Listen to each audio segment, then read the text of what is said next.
2024-এর world cup থেকে Australia group stage থেকেই বের হয়ে গিয়েছিল। তারপরে চ্যাম্পিয়ন্স ট্রফির ফাইনাল হেরে গেছিল অস্ট্রেলিয়া WTC ফাইনালও হেরে গেছিল। অস্ট্রেলিয়া T20 ওয়ার্ল্ড কাপের গ্রুপ স্টেজ থেকে এবার বের হয়ে গেছে।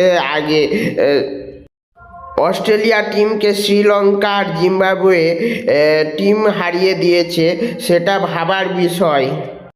এই রকম অস্ট্রেলিয়ার সাথে হওয়ার কারণ হলো তাদের মধ্যে একটা অহংকার সৃষ্টি হয়ে গেছিল যে তাদের থেকে ভালো টিম আর কোনো দেশে নাই।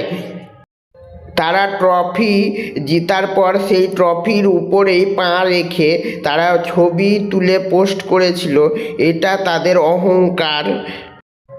তাই তারা এত অহংকার করার জন্য তারা আর কোনো ট্রফি পাচ্ছে না। কথাতেই আছে বেশি অহংকার করা ভালো না, অহংকার পতনের মূল।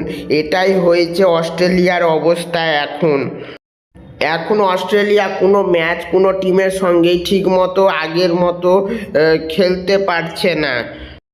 এখন যে সে তাদেরকে গ্রুপ স্টেজ থেকে বাদ দিয়ে দিচ্ছে বা ফাইনালে হারিয়ে দিচ্ছে। তাই অস্ট্রেলিয়াকে এত অহংকার করা উচিত নয়। অস্ট্রেলিয়ার অহংকার ভুলে ঠিকমতো ক্রিকেট খেলা উচিত। কারণ অস্ট্রেলিয়ার প্লেয়াররা ভাবে যে তারাই ক্রিকেটের সব থেকে সেরা টিম, তাদের থেকে আর সেরা টিম নাই। সব ট্রফি তারাই জিতে, এটাই তাদের অহংকার। আর একটা মজার কথা বলবো, অস্ট্রেলিয়ার আগের হলুদ জার্সিটা তাদের লাকি জার্সি ছিল। এখন তারা জার্সি চেঞ্জ করে সবুজ জার্সি করে নিয়েছে, সেটা পাকিস্তানের জার্সির সঙ্গে ম্যাচ খাচ্ছে। আমার মনে হয় পাকিস্তানের কালারের জার্সি পরে তারাও মনে হয় পাকিস্তানের টিমের মতো হয়ে গেছে। কারণ পাকিস্তানেরও সবুজ জার্সি আর অস্ট্রেলিয়ারও সবুজ জার্সি করে নিয়েছে হলুদ জার্সি থেকে। তাদের লাকি হলুদ জার্সি থেকে তারা সবুজ জার্সি করেছে অস্ট্রেলিয়া পাকিস্তানের মতো। তাই মনে হয় তারা হেরে যাচ্ছে। এটা আমি মজার জন্য বললাম, কেউ মাইন্ডে নিবে না।